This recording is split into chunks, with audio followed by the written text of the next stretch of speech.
saudara, kita akan masuk dalam firman Tuhan. Bebas tadi pada hari ini kita masih melanjutkan dengan tema 10 tekad rohani peraih sukses, partnya yang ke-39, dan tetap akan dibawakan oleh pembina kita, Pastor Dr. Timothy Roy Kartiko, MA PhD. Waktu dan tempat kami persilakan. Terima kasih Bapak host, Bapak Pendeta Handi. Selamat petang para kekasih, kita akan tunduk kepala, kita akan masuk dalam doa.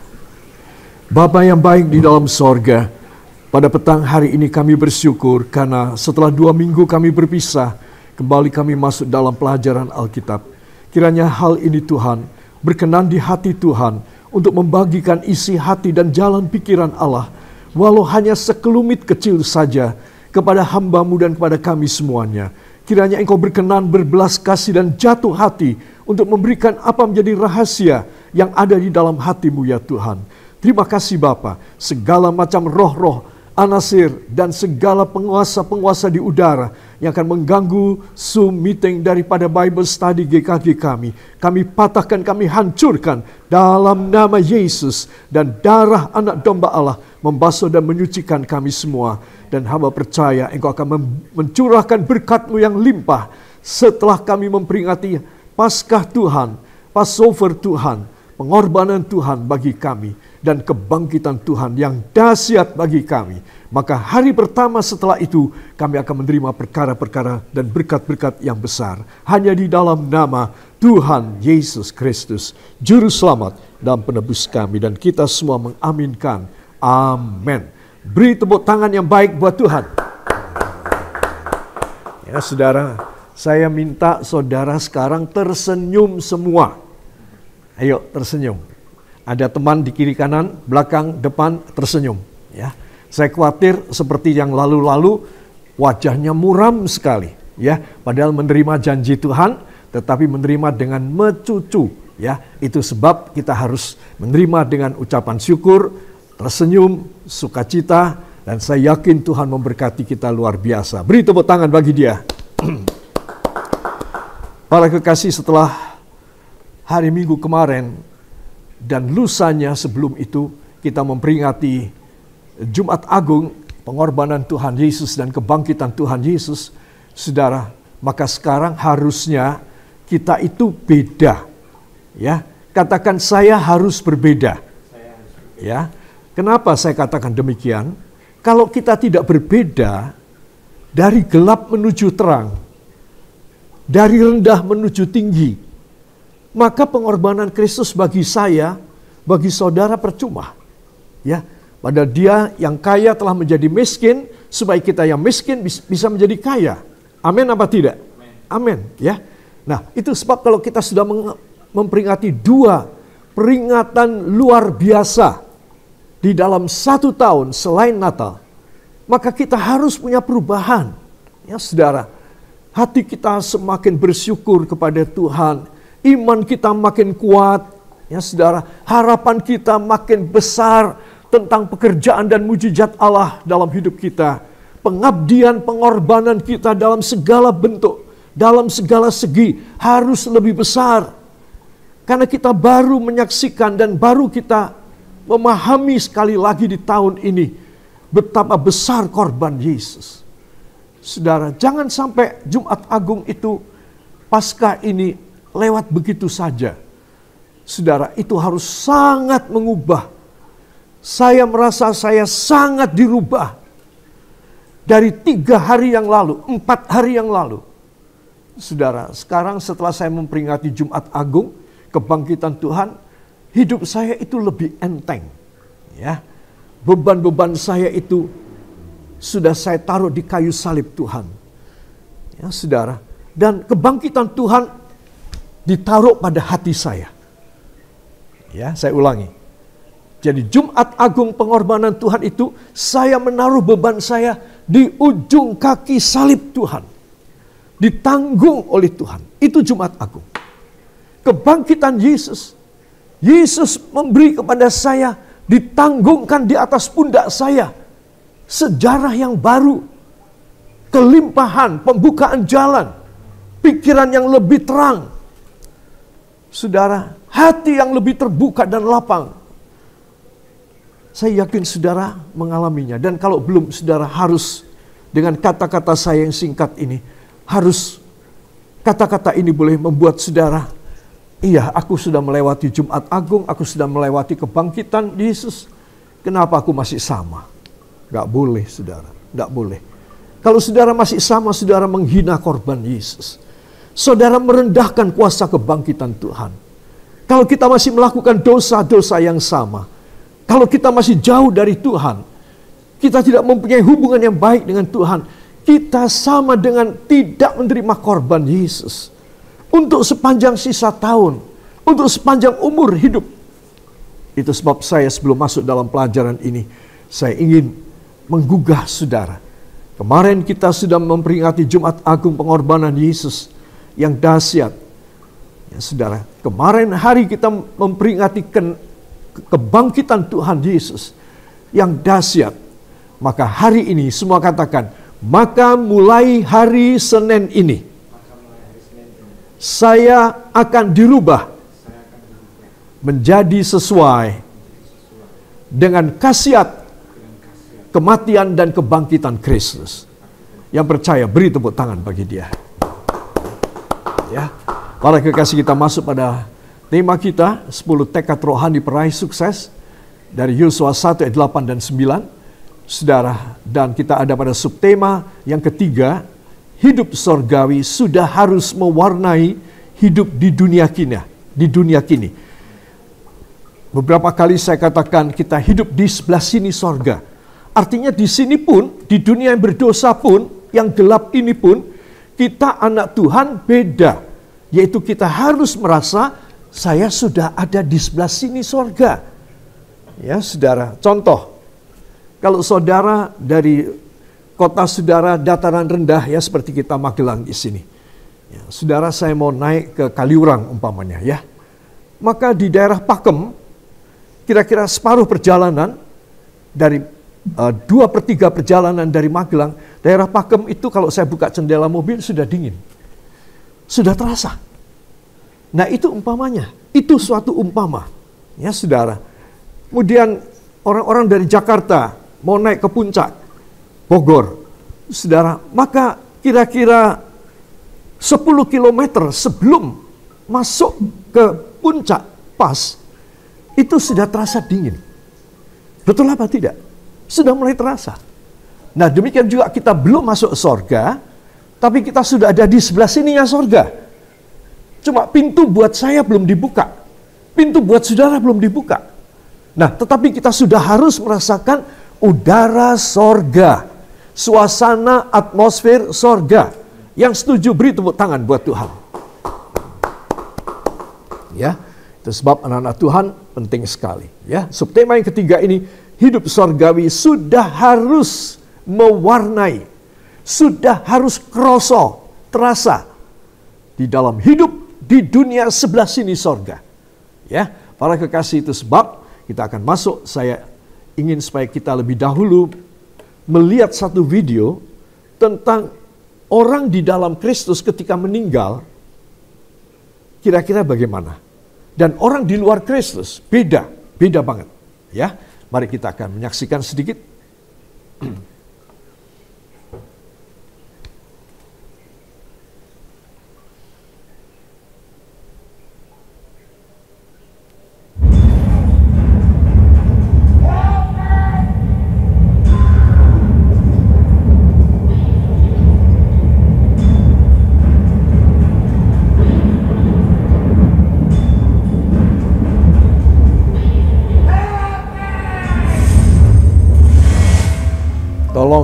Tolong aku. Welcome to paradise. Alkitab dengan jelas menggambarkan apa yang terjadi setelah kematian dan dua kemungkinan tujuan kekal yang dihadapi setiap orang. Bagi orang-orang yang percaya kepada Yesus Kristus, setelah kematian, jiwa roh mereka diangkat ke surga karena dosa-dosa mereka diampuni dengan menerima Kristus sebagai juru selamat. Yohanes 3 ayat 16, 18 dan 36. Bagi orang percaya, kematian adalah jauh dari tubuh dan diam bersama Tuhan. 2 Korintus 5 ayat 6 hingga 8, dan Filipi 1 ayat 23.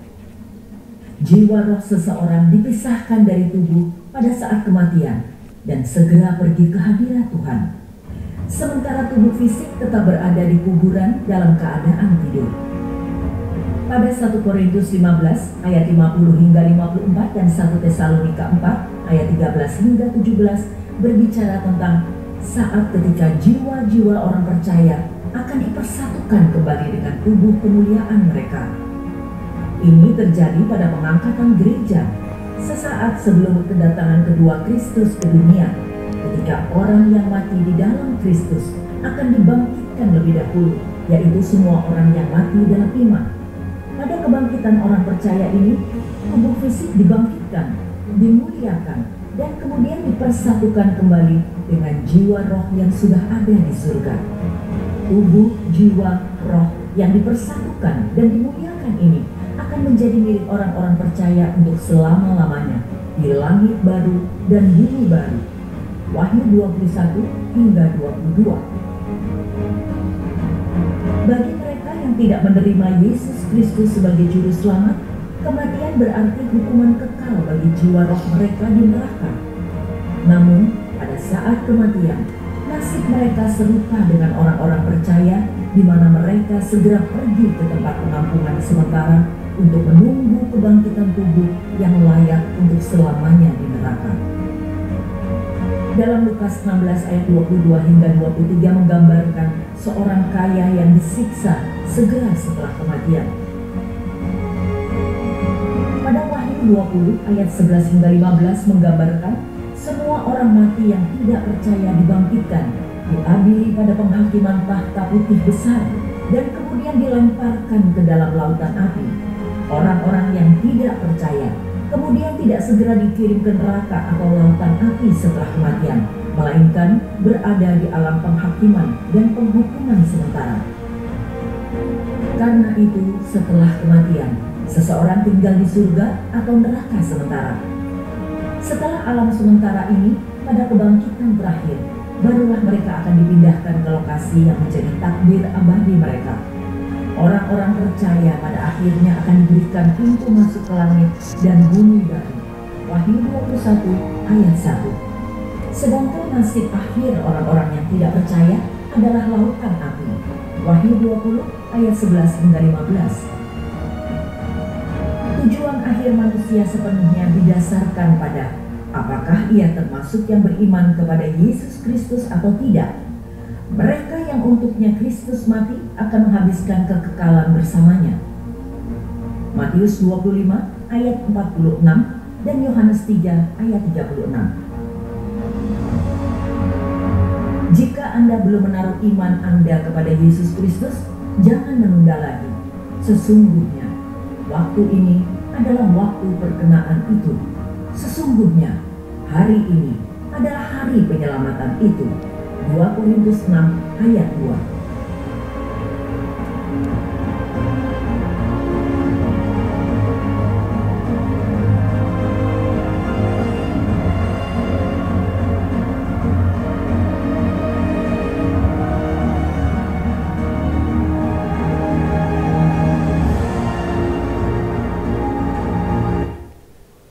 Puji Tuhan, saudara. Jadi kita sudah melihat dengan jelas bagaimana peristiwa terbesar dalam hidup saya, dalam hidup saudara yang akan datang. Ya, saudara, ini sekelumit saja pengertian bahwa kalau saya dan saudara itu masih hidup, kita tidak pada posisi dan zona yang benar. Artinya itu zona ini membawa kita naik ke sorga. Ya, jangan hidup pada zona yang salah, yaitu sebelah sini neraka. Itu zona yang salah buat saudara, buat saya. Zona yang benar buat saya dan buat saudara adalah sorga sudah mulai terasa dalam hidup ini. Yaitu sebab pelajaran ini setiap kali di gereja saudara menerima firman, saudara sedang disiapkan untuk ada pada zona antri yang benar. Saudara, zona antri yang benar. Saudara, nah kalau kita ada pada zona antri yang benar, kita akan sampai tujuan sesuai keinginan kita, yaitu sorga. Contoh kemarin ketika mudik lebaran, saudara melihat begitu banyak ratusan ribu kendaraan, roda 4, roda 2, ya saudara, menuju kemana? Tujuan mereka, saudara. Tapi kalau mereka salah arah, tidak menuju ke kota tujuan atau ke desa mereka, ya saudara, mereka kesasar. Nah, banyak orang Kristen, banyak hamba Tuhan, pendeta macam saya, kesasar. Apa sebab? Di sini sudah nggak sesuai sonanya. Sonanya harus ke sorga, dia sonanya ke neraka. Kenapa nggak ngerti? Ya, iblis membutakan mata rohaninya. Iblis mentulikan telinga rohaninya, sehingga dia tuli, sehingga dia buta.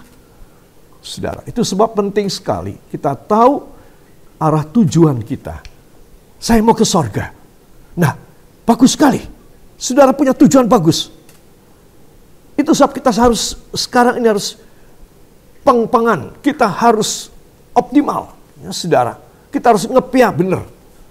Aku nggak mikir yang lain dah. Aku pokoknya harus selamat. Aku sekeluarga. Aku harus datang di hadapan hadirat Tuhan. Aku tidak mau dilempar dalam neraka.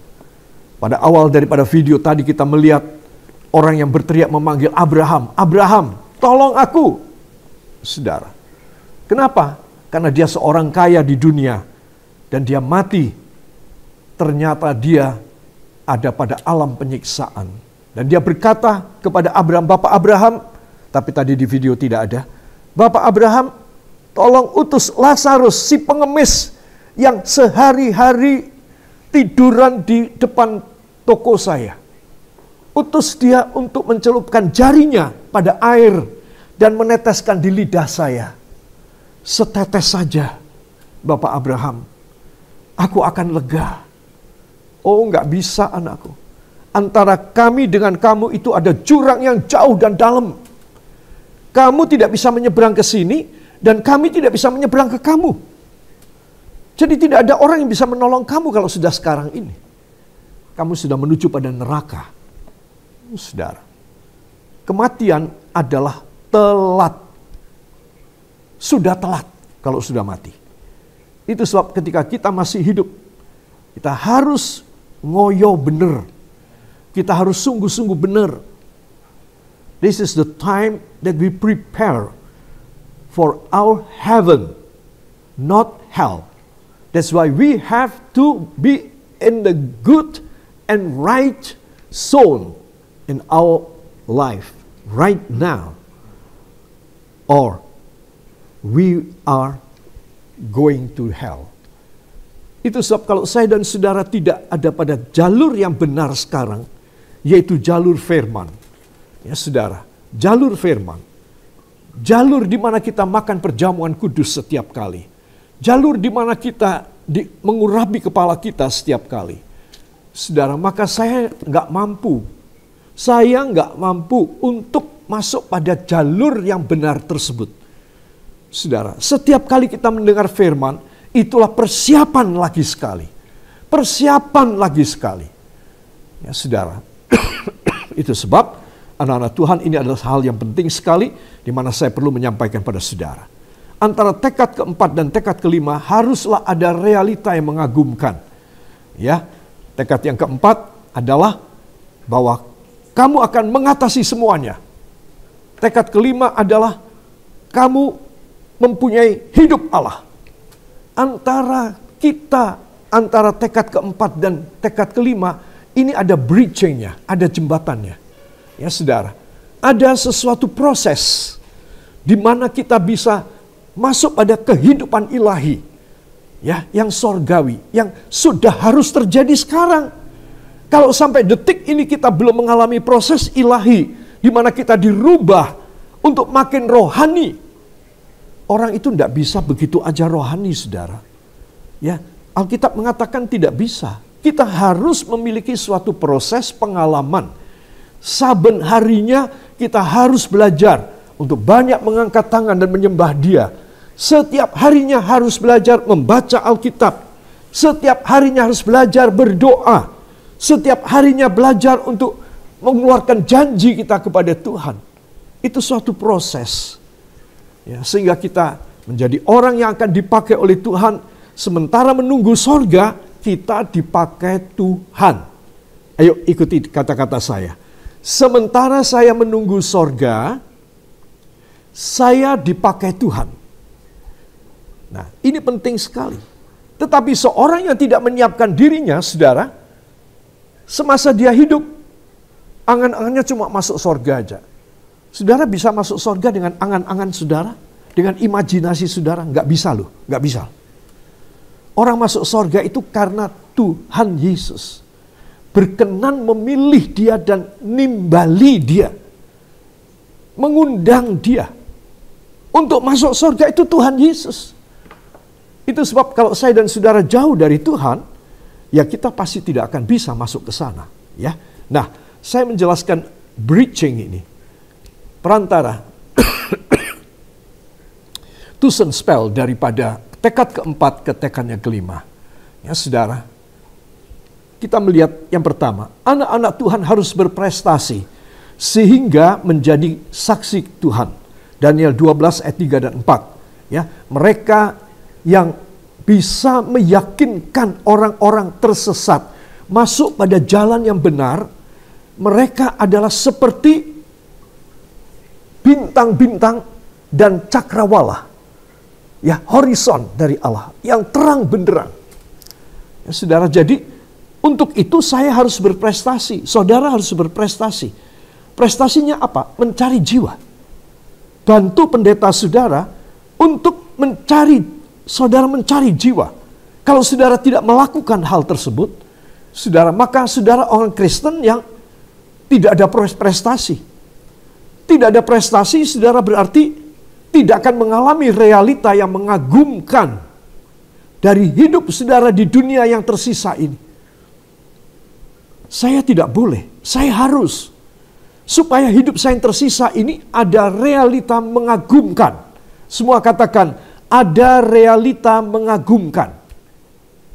Ya, jadi saudara harus punya realita yang mengagumkan.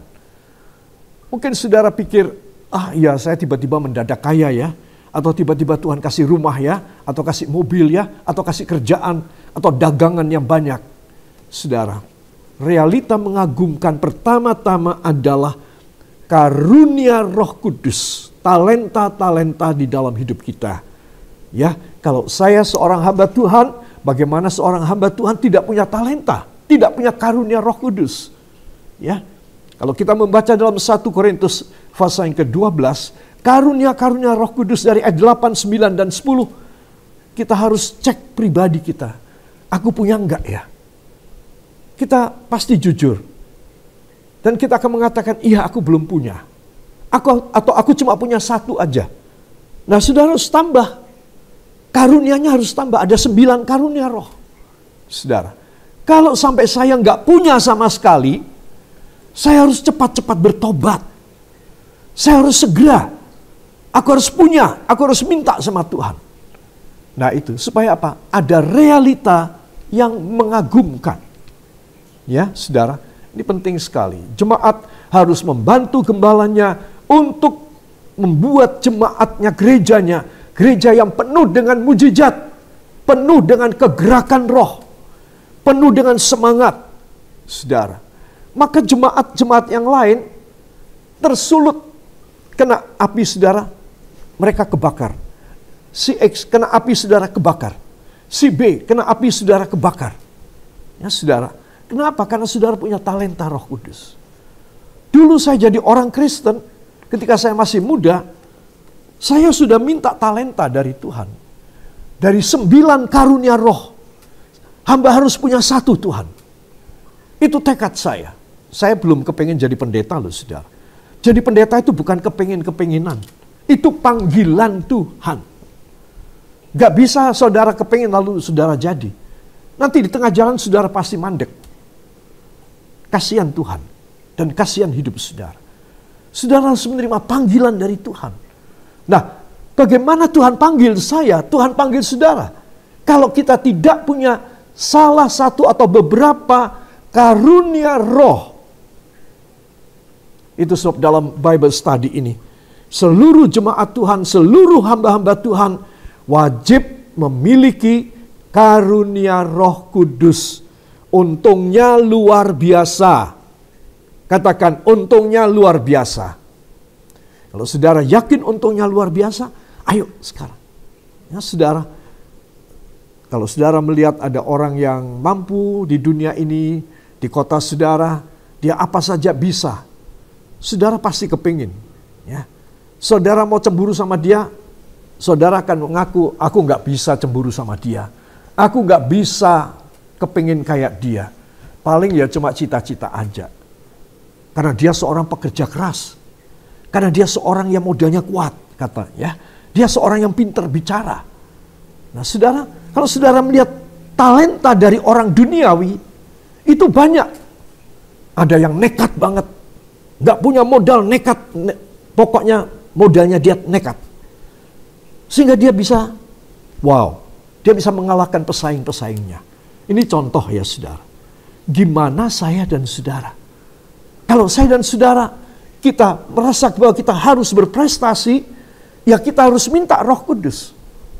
Ya, dan nanti yang kedua kita akan melihat demo kuasa Allah adalah fireball, tembok api. Ya, orang berhasil, orang berprestasi, tapi tidak ada fireball dari Allah. Cuma sementara. Kenapa? Karena dia sasaran terbuka bagi musuh-musuhnya, bagi iblis, bagi dosa. Langsung aja dia kena target, terjungkal. Itu sebab dua ini harus di-couple. Dua ini harus kerjasama. Berprestasi dan ada firewall. Demo kuasa Allah. Sehingga kita akan menjadi komplit. Kita mau melayani Tuhan, oke. Kita menjadi pembantu dalam gereja, oke. Kita dipakai dan diberkati Tuhan. Kita mau full time buat Tuhan, oke. Kita sudah mempunyai standar ilahi. Katakan standar ilahi. Jadi kalau saudara sudah punya standar ilahi, Tuhan itu apa-apa sama saudara itu gampang. Ya, satu contoh, saya mau kerja sama saudara. Tetapi kemudian ketika saya melamar, saudara tanya sama saya, Pak Timothy, ada SIM apa? SIM A untuk mobil ada, SIM C untuk motor ada enggak? Aduh maaf Tuhan, saya enggak punya SIM sama sekali. Ya, saya punya cuma SIM card. Wah, saudara kira-kira diterima enggak? Karena saudara cuma modalnya SIM card saja. Ya, saudara tidak bisa diterima. Karena persyaratan perusahaan ini dicari orang yang bisa nyopir, orang yang bisa mobile dengan naik motor. Ya, nah saudara itu contoh. Seringkali saya dan saudara ini inginnya besar, kepengennya dijadikan besar, dijadikan istimewa. Tapi saya itu nggak mau berkaca. Aku ini belum ada karunia Roh Kudus. Aku ini belum dipenuhi dengan Roh Kudus. Aku ini masih males baca Alkitab. Saudara, gimana coba? Kan saya nggak bisa. Dengan pelajaran Alkitab ini saya ingin, ayo kita disiapkan. Semoga kalau sesuatu hal terjadi sama kita, kiranya kita selamat masuk ke sorga. Walaupun apa yang kita cita-citakan belum terkabul untuk Tuhan. Tetapi kita setidaknya sudah menyiapkan. Tuhan melihat dari sorga. Oh anakku, kamu belum bisa aku pakai, tapi kamu sudah siap. Kamu sudah rajin baca Alkitab. Kamu sudah setia ke gereja. Semua program dan pelayanan gereja, kamu ikut di dalamnya. Tuh, saudara, maka bila mana, semua katakan, bila mana saya tiba-tiba meninggal, saya tetap berkenan di hadapan Tuhan. Yang percaya beri tepuk tangan bagi dia. Makanya persiapan itu nomor satu, saudara. Jangan ditunda. Karena kita bukan hanya siap untuk melayani Tuhan, kita sebenarnya siap untuk menyelamatkan nyawa kita sendiri. Ya, itu sebab saya akan masuk mengenai soal berprestasi. Ya, kita harus hidup dalam suatu keadaan yang berprestasi. Di sebelah sini sorga pun sudah harus berkemenangan. Jangan tunda. Menunda adalah dosa. Saya ulangi, menunda adalah dosa. Secepatnya saudara diingatkan oleh Roh Kudus, secepatnya kita kerjakan. Saudara, ketika istri saya, Ibu Gembala, sudah ada di sorga, saya sudah tidak berani menunda apapun. Kalau semasa beliau masih ada, saya bisa minta tolong kepadanya. Atau saya lupa minta tolong, dia menyadari bahwa suaminya ini lupa. Suaminya ini belum mengerjakan sesuatu yang seharusnya dia mengerjakan. Sekarang gimana saya? Tidak ada dia. Kalau saya menunda, bisa nggak karu-karuan yang lain. Saya menunda pekerjaan Tuhan, saya menunda mengambil keputusan. Saudara, itu ada mata rantainya, ya, ada mata rantainya. Tambah lama tambah panjang.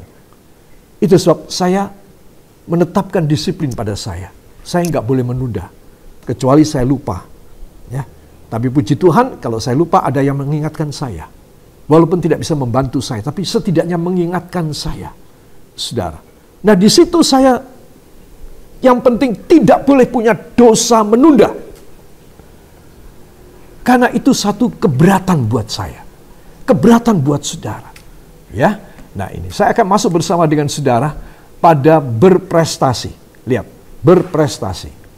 Ya, saudara, apa maksudnya berprestasi? Berprestasi menurut perspektif Alkitab, menurut definisi, ya, parameter Alkitab adalah satu. Mengutamakan Tuhan. Semua katakan satu. Semua katakan satu. Saya harus mengutamakan Tuhan. Ya, beri tepuk tangan buat dia. Saudara, ini penting sekali. Ada 2, 3, 4, dan 5 nanti. Tetapi nomor 1 ini jangan ditinggalkan. Inilah yang menguatkan saya. Sehingga nomor 2, 3, 4, 5 berikutnya, saya sanggup melakukan. Kalau nomor 1 saya gagal, atau saya lupa, atau saya tidak mau lakukan, saya mengutamakan duniawi, saya mengutamakan cari duit, saya mau mengutamakan cari followers. Itu lihat ya, banyak hamba Tuhan cuma cari followers, gereja cuma cari followers. Sekali lagi, Pendeta Timothy Roy tidak percaya pada kuantitas, pada jumlah. Pendeta Timothy Roy hanya percaya pada kualitas. Ya, harus diingat siapa saya. Itu sebab saudara mesti tahu, kualitas itulah yang ditimbang dan dinilai di mata Allah, bukan kuantitas. Itu sebab saya menguatkan semua hamba-hamba Tuhan yang melayani di gereja, di desa, di kota kecil, yang tidak bisa banyak jemaatnya. Sorry. Saya mengatakan begini tidak berarti saya menyuruh saudara nggak care. Ya wis ngene wae. Ya, sedikit ora popo. Pokoknya melayani Tuhan dengan tulus. Jarene Pak Rowi menikah loh. Ya. Nah, saya tidak mendefinisikan demikian. Saya tidak mentolerir, alias saya tidak merestui bahwa gereja yang cuma sedikit jemaatnya harus tetap sedikit. Saya tidak merestui, saya tidak mentolerir. Harus ada pertambahan. Tetapi pertambahannya harus pertambahan yang berkualitas. Itu maksud saya, dan itu perintah Alkitab. Lihat apa kata Tuhan Yesus. Di mana 2 atau 3 orang saja berhimpun di hadapanku di dalam namaku, teruskan, aku akan berada di tengah-tengah mereka. Yang percaya beri tepuk tangan. Ini artinya apa? Ini artinya, saudara, bahwa kalau kita melayani walaupun jumlahnya sedikit, tapi kita sudah pol-polan, kita sudah maksimal, pertambahannya cuma sedikit, no problem. Karena saudara mengarah pada kualitas. Ya, saudara mengadakan Bible study di gereja, saudara mengadakan khusus pendekatan pada jemaat untuk lebih rohani dan tidak duniawi, meninggalkan dosa-dosa yang lama. Wah, itu saudara dihargai sama Tuhan. Nanti pasti ada pertambahan, pasti. Walau tidak begitu banyak, tidak masalah, karena Tuhan melihat kualitas saudara. Kualitas jemaat yang saudara layanin. Katakan, saudara hanya bisa mengumpulkan 50 orang. 40 orang masuk sorga. Atau 49 orang masuk sorga, 1 masuk neraka, itu sudah hebat. Saya kasih tahu. Itu saudara sudah mempunyai 96% keberhasilan. Tetapi banyak pendeta hanya melihat apa? Melihat jumlah. Saya kasih tahu ya. Karena jumlah itu, saudara, berbanding lurus dengan pendapatan kolektor dan pendapatan persepuluhan. Saudara mesti tahu. Itu sebab banyak hamba-hamba Tuhan mendorong jemaatnya setengah memaksa untuk bawa jiwa. Nanti kalau bisa dapat 10 orang, ya, satu keluarga bisa memenangkan 10 orang, diajak ke Israel. Ya. Satu keluarga bisa memenangkan 20 orang, kasih sepeda motor. Saudara, karena apa? Karena hanya menunjukkan kepada jumlah. Karena jumlah ini berbanding lurus dengan keuangan. Jumlah jiwa banyak, keuangan banyak. Itu perbandingan lurus. Ini rahasia, tapi saya perlu sampaikan pada saudara. Timothy Roy tidak begitu. Saya dikasih hidup. Istri saya sudah pulang dulu ke sorga. Saya disuruh di dunia. Saya nggak mau yang kayak macam begitu, saudara. Puji Tuhan, saya memang dari muda sudah punya pikiran begitu. Kualitas itu nomor 1. Karena saya mengerti akan hal itu. Saya belajar tentang ilmu bangunan, materi bangunan. Kekuatan bangunan. Kekuatan bangunan 1 lantai, 2 lantai, 3 lantai, atau 10 lantai berbeda. Tetapi semua tergantung materi. Materinya, bahan bangunannya. Saudara, oh ya kita bangun 7 lantai, oke, bisa, saya bisa bangun. Tapi saya ngambil materinya semen yang jelek, ya, batu kali yang nggak memenuhi standar, kepadatannya dan berat jenisnya tidak cocok, pasirnya pasir yang tidak bagus, yang lembut sekali. Saudara, bisakah bangunan saya berdiri, bangunan yang saya bangun akan menghukum saya? Itu dalam teknik sipil. Diajarkan kalau Anda sampai bangun bangunan, sesuatu bangunan, ambruk, retak, engkau masuk penjara. Jadi siapa yang menghukum kau adalah hasil karyamu yang menghukum kau. Wah, kaget kita. Di tingkat pertama sudah dikasih tahu kayak begitu. Jadi semua itu tanggung jawab dari insinyurnya. Itu sebab kalau saudara dan saya sekarang, kita hanya mengandalkan pada jumlah, berarti kita mata duitan. Mata duitan. Saya tidak mau. Tuhan saksinya. Saya hanya ingin supaya apa? Supaya saudara dan saya melayani Tuhan segenap hati dan jiwa, tenaga dan pikiran. Saudara, waktu kita. Dan saya yakin kalau kita menyiapkan jemaat dengan materi yang bagus. Seperti bangunan itu materinya bagus. Ya, besi betonnya harus ISN. Ya, industri standar nasional. Harus ISN. Apa? Semua harus ISN. Ya, saudara. Semuanya bagus. Maka itu berlangsung lama. Sampai kita mati bangunannya masih tegar. Tetapi kita belum mati, bangunannya ambruk. Sisa umur hidup kita masuk penjara. Karena siapa yang menghukum kita? Bangunan yang kita bangun. Itu akan menghukum kita. Itu sebab saya perlu memberikan ilustrasi ini untuk menjabarkan betapa pentingnya seorang hamba Tuhan harus memberikan materi yang bagus. Supaya apa? Supaya jemaat menjadi kuat. Jemaat menjadi kuat nanti akan berkembang. Walaupun lambat dan lamban, no problem. Tuhan akan memberkati kita. Karena kita pakai jalan yang benar. Jalan Alkitab. Tapi jangan kita pakai jalan keuangan, jalan macam-macam cara. Kayak orang dagang aja. Ya, kayak orang cari apalah, saya nggak tahu. Kita itu tulus aja. Yang penting kita lurus, Tuhan memberkati kita. Kita harus percaya bapak-bapak dan ibu-ibu hamba Tuhan yang melayani jemaat yang kecil, tetapi yang berjuang, sungguh-sungguh berjuang. Aku mau maju, jemaatku harus bertambah. Lihat, nanti Tuhan tidak akan biarkan Anda, tidak akan biarkan saya, tidak. Dia akan menjamin kita, bukan setiap hari, setiap jam. Dia akan menjamin saudara, dia akan menjamin saya. Demikian juga sekarang saya bicara pada jemaat yang kekasih. Ya, jemaat biasa, pelayan sidang. Di mana berkat saudara? Karena saudara bukan hamba Tuhan. Saudara hanya ikut pada satu pendeta. Untuk membantu dia, untuk menerima firman dari dia. Ya, untuk mengikuti program dia apa maunya. Saudara taat, saudara enggak banggel. Saudara enggak nolak, saudara taat, nurut. Sediko. Berkat saudara apa? Saya kasih tahu. Berkat saudara karena saudara tidak full time melayani Tuhan. Maka Tuhan menghargai saudara. Wah, kamu nggak full time aja, kamu bisa setia loh. Kamu bisa nurut sama gembalamu, sama pastormu. Kamu bisa memberikan korbanmu, pengembalian persepuluhanmu. Dari hasil karyamu, dari hasil gajimu. Hebat kamu walaupun kamu tidak full timer anakku.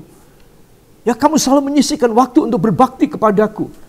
Kamu selalu menggiring anak-anakmu untuk melayani aku. Musikkah, sebagai tamborin, dancer, sebagai asyir. Kamu sendiri menjeburkan dirimu dalam pekerjaan Tuhan. Walau kamu tidak full time. Tuh, dengar kata-kata saya. Walau kamu tidak full time, tapi kamu kayak full time. Maka aku akan menjamin kamu luar biasa anakku. Yang percaya, beri tepuk tangan bagi dia. Jadi, saudara jangan hanya mikir, kalau full time diberkati luar biasa. Enggak, keliru kau. Siapa yang tidak full time, part time, melayani Tuhan sebagai pelayan sidang, guru sekolah minggu, pelayan kaum muda, ushers yang ada di pintu gereja, saudara, paduan suara, musik. Tetapi walaupun saudara tidak full time, saudara menunjukkan kesungguhan, totalitas saudara kepada Tuhan. Makanya tadi saya sudah bilang, Tuhan bilang begini, wah kau hebat. Padahal kau tidak full time. Seperti hamba-hambaku yang lain. Walaupun kamu part time, tidak full time, tetapi kamu menghambakan diri penuh pengorbanan kepadaku. Maka aku akan memberkati kamu luar biasa. Yang percaya, beri tepuk tangan bagi dia. Itu sebab anak-anak Tuhan, saya ingin supaya semua saudara membantu gembala saudara untuk memperbesar pekerjaan Tuhan. Karena tadi kalimat-kalimat saya itu saudara, ya, saudara eling-eling ya, diingat.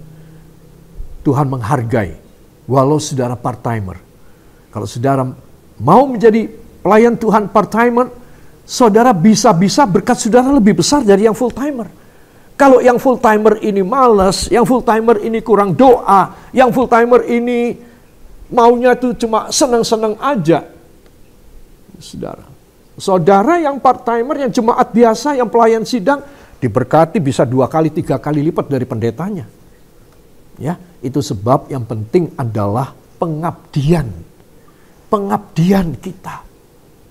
Jangan mengabdi dengan tanpa daya. Tuhan, saya mengabdi kepadamu, terserah kepada engkau kayak apa dah ini pekerjaanmu nih. Ini domba-dombamu nih kayak apa ini Tuhan, kelaparan apa, kebanyakan makan apa gimana. Saya pasrah sama engkau. Nggak boleh begitu. Sesuai dengan apa yang kita tabur. Sedikit, ya kita terima sedikit. Saya terima sedikit. Saudara, yang namanya benih hibrida itu menghasilkan banyak. Dalam kondisi yang berat, baru dikasih nama benih hibrida. Padi hibrida, kedelai hibrida, jagung hibrida. Karena benih ini tahan segala cuaca. Kurang air pun tahan. Begitu loh. Ya, jadi kita ini harus menjadi orang-orang yang tahan semuanya. Maka Tuhan melihat bahwa kita itu sedikit ngomel. Nah, ini saya perlu masuk pada perngomelan. Apa saudara? Perngomelan. Ya, kalau orang yang banyak ngomel, ya, kayak burung jalak gitu tuh, wah wis bubar kabeh. Ya. Itu sebab saya ingin supaya semua saudara belajar untuk apa? Untuk menjadi anak Tuhan yang belajar sesedikit mungkin mengeluh.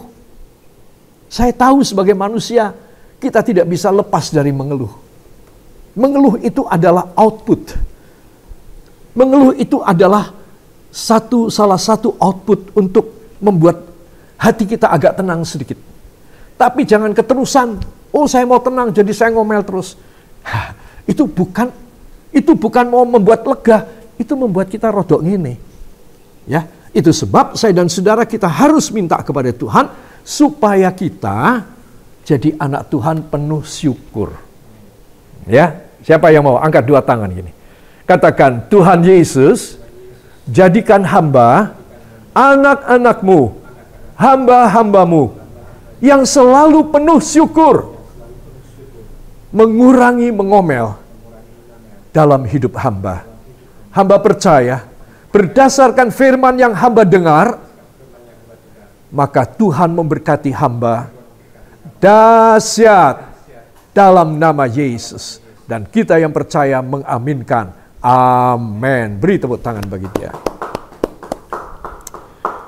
Rahasianya simpel sekali.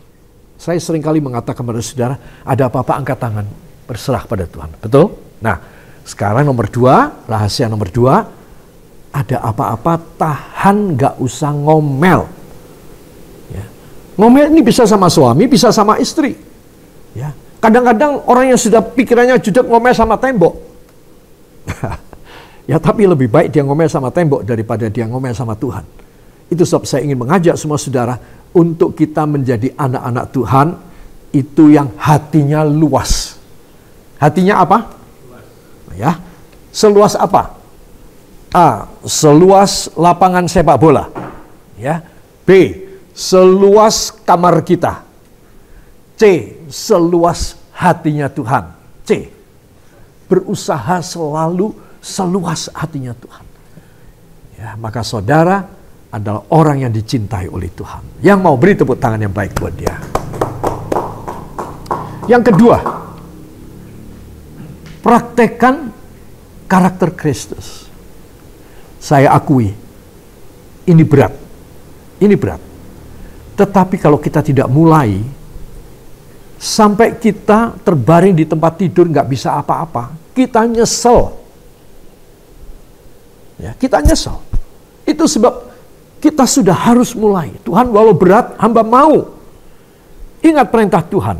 Barang siapa mau ikut aku, dia harus menyangkali dirinya, mengangkat salibnya, dan ikut aku setiap hari. Tuh, syarat yang ikut Tuhan. Kita harus praktekkan karakter Kristus. Hati yang luas. Hati yang penuh dengan kasih sayang. Jangan selalu saudara tegaan. Apa-apa tega, apa-apa tega. Jangan. Lama-lama saudara menjadi mentega nanti. Ya, itu sebab saudara harus apa-apa itu hatinya yang luas. Ya, hatinya yang luas. Kalau saudara hatinya luas, Tuhan tuh sayang sama saudara. Bener deh, saya bilang. Tapi kalau saudara hatinya kecil, ya apa-apa enggak? Ya, mana-mana cuma gini aja. Ya, hatinya kecil.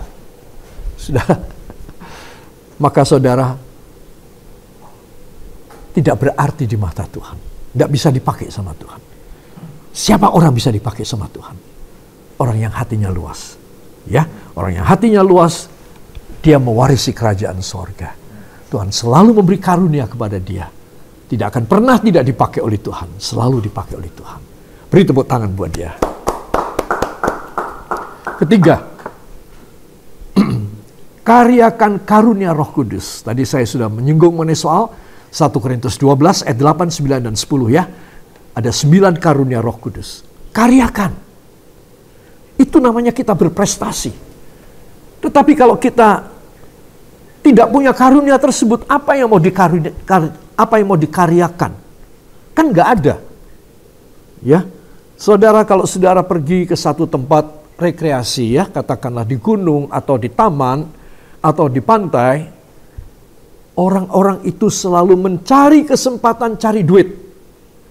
Rakyat setempat ya, warga setempat, mereka akan ambil tiker, ya tiker. Tiker itu dalam bahasa Jerman namanya Kloso. Betul enggak? Kloso. Ya. Kloso namanya. Tapi di Jawa Barat nggak tahu saya namanya apa ya. Itu di Jawa Timur namanya Kloso. Nah, tikar digulung, dicuci, ya digulung, ya disemprot di pewangi begitu, terus ditenteng ke pantai, ya sehingga dikasih label Rp500 atau Rp1.000. Nah, disewakan. Orang itu selalu ingin beruntung. Masa kita orang Kristen tidak ingin beruntung? Ya kita harus beruntung. Gimana cara kita beruntung? Bukan cara demikian. Caranya kita bisa untung kalau kita mengkaryakan karunia Roh Kudus. Jadi karunia Roh Kudus itu tidak diam pasif di dalam saya. Tapi saya karyakan. Karena saya bakal dapat berkat dari Tuhan. Saya mau melayani orang sakit. Saya mau melayani orang-orang yang lemah. Saya mendatangi dan besuk anjang sana ke rumah-rumah orang untuk menguatkan mereka. Mereka tidak berantem satu sama lain. Menumpangkan tangan buat orang-orang sakit sehingga orang sakit sembuh. Nah itu karunia. Karyakan. Ya saudara, kita tidak hanya menjadi seorang hamba Tuhan atau seorang pelayan sidang yang hanya kita ini sibuk pada hari Minggu atau hari Rabu saja. Hari-hari lain gimana? Padahal kita setiap hari membutuhkan berkat. Apa kita hanya membutuhkan berkat pada hari Minggu dan hari Rabu saja? Atau hari ibadah di gereja saudara? Kita membutuhkan setiap hari. Karyakan. Jangan hatinya sempit. Aku nggak mau repot orangnya. Aku nggak mau ikut campur. Aku nggak mau repot. Siapa suruh saudara ikut campur?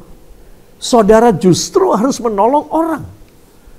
Itu sebab karyakan karunia Roh Kudus dalam saudara. Apa saja karunia Roh Kudus? Ya, di antaranya iman yang kuat, yang melakukan mujizat, ya, kata-kata iman, kemudian penuh dengan Roh Kudus, lakukan mujizat, berbahasa lidah, bahasa Roh Kudus, mengartikan arti Roh Kudus, membedakan roh. Ada orang Kristen yang selalu mengatasnamakan demikian firman Tuhan, demikian firman Tuhan. Roh Kudus menyuruh saya begini, Roh Kudus menyuruh saya begini. Hai, kamu harus tunduk pada kata-kata saya. Saudara, mereka itu palsu. Karena mereka sendiri tidak mau melakukan. Mereka hanya mau mengatakan demikian supaya mereka dapat untung. Tidak boleh loh saudara. Kita mengatasnamakan Tuhan dan atas nama Roh Kudus, itu hanya sedikit sekali Allah memakai orang-orang untuk boleh mengatakan demikian. Ya, jadi kita harus karyakan apa yang menjadi kehendak Tuhan. Yang keempat, menerima dan mengasihi jiwa-jiwa. Orang yang bisa menerima, barangkali orang itu ya seorang katakanlah di masyarakat tidak bagus. Lalu kita larang tidak boleh masuk ke gereja kita. Tidak boleh. Kita harus beramah tamah dan kita harus menerima siapapun yang mau datang ke rumah Tuhan. Karena itu bukan rumah kita, itu namanya rumah Tuhan. Jadi kita harus membiarkan orang semua masuk dalam. Perkara nanti orang ini bikin ulah, orang ini tidak mau berubah, tidak mau bertobat, kita kasih keluar dia. Tetapi kalau dia datang ke gereja kita dan dia mau bertobat, dia mau berubah, wah, saudara diberi upah sama Tuhan. Ya, itu sebab seorang anak Tuhan, dia harus mempunyai hati menerima dan mengasihi jiwa-jiwa. Ya, saudara, supaya apa? Supaya saudara diberkati oleh Tuhan. Ya, dengan S dan K berlaku, syarat dan ketentuan berlaku. Gak sembarangan orang. Orang tadi saya sudah bilang, orang ini mau merusak pekerjaan Tuhan, orang ini tidak taat sama pimpinan, dia tidak boleh ada di sana. Dengan syarat demikian, maka saudara seorang pemimpin yang berwibawa, seorang pemimpin yang benar, yang menyelamatkan tubuh Kristus. Gereja adalah tubuh Kristus. Dan Yesus adalah kepalanya. Amin. Sebab menerima dan mengasihi jiwa harus kita lakukan. Ya, Tuhan memberkati kita. Dan yang terakhir, yang kelima. Kalahkan tantangan dengan iman. Kita tidak boleh menyerah pada tantangan. Saudara, mengakhiri pelajaran ini, saya ingin menguatkan saudara. Kalahkan tantangan dengan iman. Saudara tidak boleh lembek. Saudara harus kuat. Ketika pencobaan datang, ketika kita diserang orang ataupun kuasa kegelapan, ataupun kita mengalami persoalan yang besar sekali. Sampai kita berkata, Tuhan, mungkin kali ini hamba bisa kalah Tuhan. Nah, saudara nggak boleh ngeluarin omongan begitu jelek. Itu omongan elek banget. Tapi saudara harus berdoa, Tuhan tolong pada hamba. Sekali ini Tuhan, Engkau harus bersama dengan hamba. Tantangan hamba, keadaan yang berat sekarang menimpa hamba dan keluarga. Tuhan tolong bersama dengan hamba. Loh, harusnya itu keluar dari hati dan suara saudara kepada Tuhan. Engkau harus melawan. Engkau tidak boleh menutup mukamu. Dan engkau menyembunyikan dirimu. Enggak boleh. Engkau harus maju, harus ngelawan. Saudara, itu penting sekali. Anak Tuhan yang bertumbuh di dalam Roh Kudus, dia akan diberi kekuatan untuk melakukan mujizat. Amin. Lakukan menengking setan. Ya, saudara, mengeluarkan kata-kata iman. Kalau sudah kelihatan mulai retak, mulai mau roboh, kita mengeluarkan kata-kata iman. Dalam nama Yesus, engkau tidak boleh retak, engkau tidak boleh roboh, engkau harus kuat dalam nama Yesus. Harus kita melawan keadaan. Seorang anak Tuhan bukan hanya melawan arus duniawi, tapi harus melawan keadaan. Supaya apa? Supaya dia survive. Kalau dia survive, hebat. Beberapa sekolah unggulan, itu mewajibkan siswanya, baik SMP kelas 3 maupun SMA kelas 3, untuk pergi keluar. Kemana, saudara? Untuk berkarya pada masyarakat. Ya, ada yang dikirim kepada desa yang miskin banget. Ada yang dikirim pada desa yang khusus isinya penduduknya mayoritas adalah maling, pencuri. Dan harus tinggal di sana. Tidak boleh bawa handphone. Bekal hanya sedikit sekali diizinkan. Uang tidak boleh bawa uang. Harus bisa survive 4 hari atau 5 hari. Saudara bisa bayangkan. Anak SMP kelas 3, anak SMA kelas 3. Kalau SMP hanya dikirim di dalam kota. SMA dikirim ke desa dusun sekitar kota. Mereka harus pintar, punya akal, punya inisiatif, punya kerendahan hati untuk merendah kepada rakyat di sekitar. Sehingga rakyat itu jatuh hati dan memberi mereka makan. Mereka harus mengalami sengsara 4-5 hari. Dan mereka pulang harus membuat skripsinya. Dari hari pertama apa, hari kedua apa, hari ketiga, keempat, kelima. Baru mereka diluluskan. Saya acungi jempol. Sekolah yang seperti ini memang jempolan.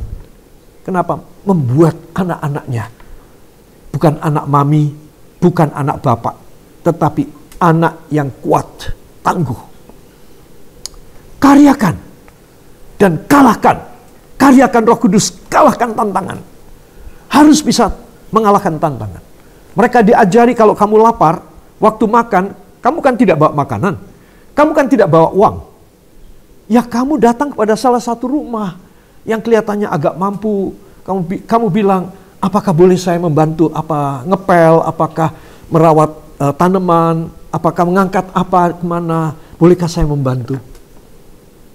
Gak usah kasih uang sama saya, kasih makan saja. Loh, kamu anak siapa? Kok kamu sampai di sini? Ya kami ini adalah, kami ini satu kelompok itu 3 orang. Kami ini adalah dari sekolah X, dari kota. Kami diutus untuk masuk ke pedalaman. Tidak boleh bawa handphone, tidak boleh bawa uang. Dan kami harus merakyat, membantu masyarakat. Nanti masyarakat akan memberi kami makan. Tuh lihat. Ya, dari muda sudah diajari sengsara. Dari muda sudah diajari melayani. Bahwa kalau mereka tidak bekerja, mereka tidak makan.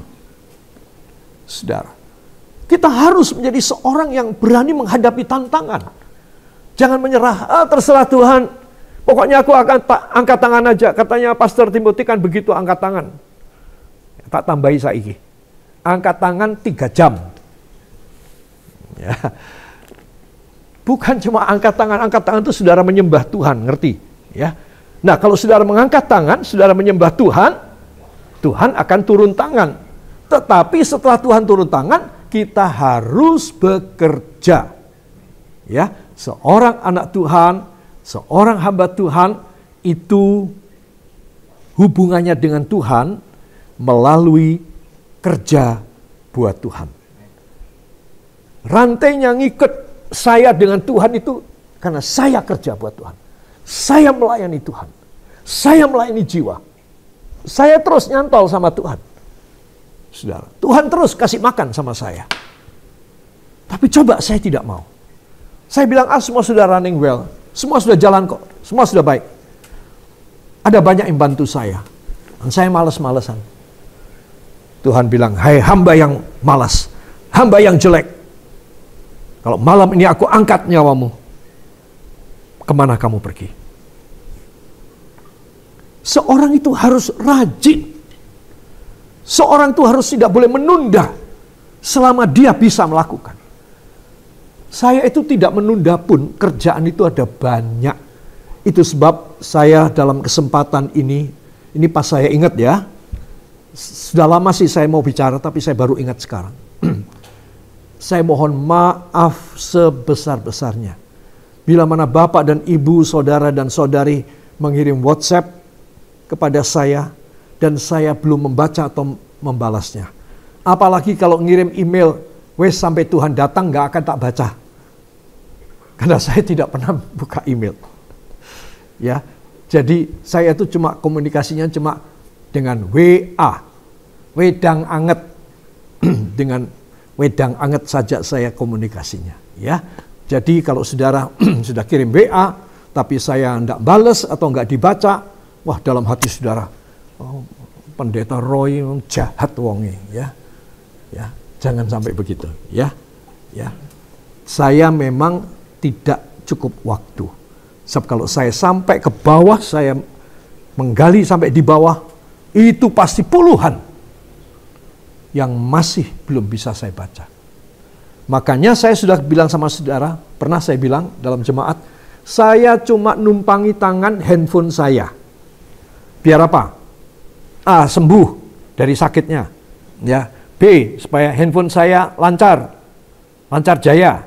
Atau C, supaya Tuhan menjamah dan menjawab semua yang belum saya jawab. Menurut saudara, A, B, atau C? C. Saya tumpangi tangan, saya serahkan sama Tuhan, ampuni hamba karena hamba tidak cukup waktu dan tidak cukup tenaga. Tolong Tuhan menjawab mereka. Saudara, tetapi satu saat, ketika bisa tiba-tiba timbul WhatsApp saudara, saya kaget. Atau saya sengaja scroll sampai di bawah, saya sudah siap untuk menjawab. Kalau saya berani scroll sampai ke bawah, itu berarti saya punya waktu, saya sudah siap untuk jawab. Tetapi selama saya tidak ada waktu dan belum ada waktu, please jangan marah sama saya. Saya itu terlalu banyak pekerjaan. Apalagi dulu dibantu oleh Ibu Gembala, sekarang saya sendiri. Beberapa pekerjaan saya delegasikan pada staf saya, saudara, tetapi tidak bisa seluruhnya. Ya, saya mohon maaf untuk hal ini. Ya, ini saudara lihat mata saya ini tinggal separuh ini, lihat. Ya, kurang tidur ini. Ya, itu sebab saya mohon supaya semua saudara paham. Ya, tadi saya sampai di mana? Sampai lali aku. Ya, ini yang kelima, kalahkan tantangan dengan iman. Jadi saudara harus punya satu keyakinan bahwa saudara itu adalah seorang yang pasti menang kalau mau maju. Tetapi kalau saya tidak mau maju, Tuhan akan kasih biar kita. Kalah ya biar, Timothy kalah biar. Karena dia tidak mau maju. Tapi kalau saya mau maju, Tuhan pasti beserta saya. Ini pengalaman saya melayani Tuhan lebih dari setengah abad. Jadi jangan khawatir dengan Tuhan. Jangan khawatir dengan Tuhan. Kalau engkau tidak khawatir dengan Tuhan, engkau tidak pernah khawatir tentang dirimu sendiri. Itu pengalaman saya. Tetapi kalau saya mulai khawatir tentang Tuhan, wah, saya akan deg-degan terus jantung saya ini. Ya, saudara, saya akan khawatir terus. Itu sebab hubungan yang baik dengan Tuhan Yesus adalah kunci rahasia untuk berkemenangan di dalam semua persoalan, bahkan semua perhara, semua impossibility. Not one single impossibility will stay and living in you. No, it will not happen, and it would not happen, and it should not happen. Why? The solution is because you are close and closer to God. And you never worries about God. If you worry about Him, you will more worry about yourself. But if you not worry about God, about Jesus Christ, His authority, His power, His energy, His capability, His ability, His potency, then you will be provided in everything, and your worries will gone away, and your life is a new life where Christ Himself will govern you and dominate you and give you all the instruction for the successful life, successful ministry as well. Please keep this in your heart. Please keep this in your mind. Let God do. Let God work everything that you cannot work, you cannot do. And He will do. He will take care. He will handle anything and give all the successful as a providence to you, day by day, hour by hour. And I believe God is like that, still like that, yesterday, today, and forever. Kalau saudara percaya, maka Tuhan akan menjadi Allah yang tetap sama kemarin, hari ini, dan sampai selama-lamanya. Yang percaya, beri tepuk tangan bagi Dia. Semua mata dipejamkan, kepala tundukkan, datang pada Tuhan Yesus. Bapa, hamba datang di hadapan hadirat-Mu bersama para kekasih. Rasanya hamba mau memeluk mereka dan merangkul mereka, untuk mereka dekat dengan Engkau, untuk mereka menang bersama dengan Engkau. Tuhan, kiranya Roh Kudus yang mengerjakan ini kepada semua saudara, satu demi satu. Jangan biarkan mereka sendirian hidup ini, melawan semuanya tidak mampu, menghadapi semuanya melarikan diri, menghadapi semuanya menyembunyikan diri. Hamba ingin supaya Engkau memberikan kejayaan dan keberanian kepada mereka. Karena disinilah mereka akan Kau pakai menjadi tanda ajaib bagi banyak orang. Kesaksian ajaib bagi semua orang.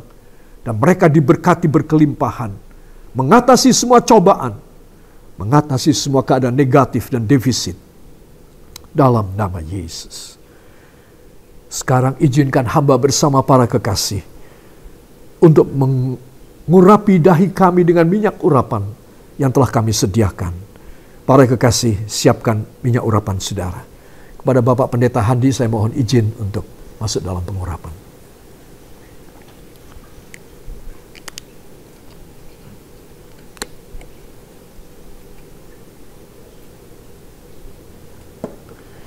Saudara angkat jari tangan ini dengan minyak ke atas, taruh tangan kiri pada jantung saudara. Mari ikuti doa saya. Ya Allah Roh Kudus, malam hari ini, hamba ingin mengurapi kepala hamba. Izinkan hamba, supaya Allah Roh Kudus mengurapi sekali lagi hidup hamba yang fana, supaya sesuai firman yang telah hamba terima, hamba memiliki hidup yang berkemenangan, dalam nama Yesus. Saudara katakan, dalam nama Yesus. Silahkan ditumpangkan tangan pada dahi saudara. Dalam nama Yesus. Dalam nama Yesus. Aku diurapi. Aku disucikan. Aku diperlengkapi untuk segala yang baik. Aku dipakai Tuhan untuk meneguhkan jiwa-jiwa. Memajukan gereja di mana aku berbakti. Tuhan memberkati aku secara berkelimpahan. Karena Dia telah mati bagiku dan bangkit bagiku dalam nama Yesus. Angkat dua tangan, ucapkan terima kasih kepadanya. Terima kasih Bapa. Terima kasih Yesus. Terima kasih Roh Kudus. Sekali lagi, terima kasih Bapa. Terima kasih Yesus. Terima kasih Roh Kudus. Hanya di dalam nama Tuhan Yesus Kristus, Juru Selamat dan Penebus kami. Dan kita semua mengaminkan. Amin.